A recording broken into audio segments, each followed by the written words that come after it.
Hi, it's me again with Corel tips and tricks.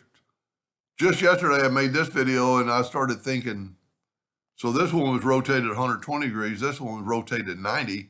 And I thought, what would it look like rotated 60? And I'm going to try to do a better job. And I'm going to do this one a little bit different. I'm going to make my rectangle first.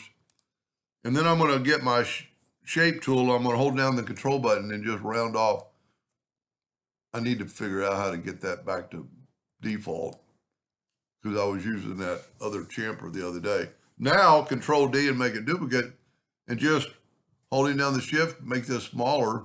And then we're going to select both, and I'm going to hit RB, put it at the bottom, put it and to the right. I'm going to go ahead and make this a little bit bigger. And I'm going to go ahead and group that together, Control G, Control D, and move the rotation to that. I just noticed that this part's not in the middle. I wonder if that's going to even matter. Let's rotate it that 60 degrees. And you need to use this entire space up here. And I find it easier now, maybe take this and delete that line, because we're not going to use that line anyway. And then take your 3-point curve line and go somewhere about in there to there and give it a curve.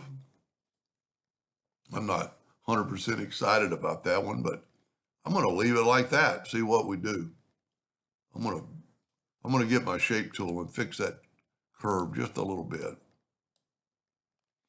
And then I'm going to use blue this time. Well, first of all, what I want to do is group that together, Control G, get the Smart Fill tool and fill in that with blue and that with blue. And I'm not 100% sure this is going to work. You know, before we do anything, let's test it. Let's group that, Control G, Control D, double click on a rotation and put it right there and rotate it that 30 to 60 degree.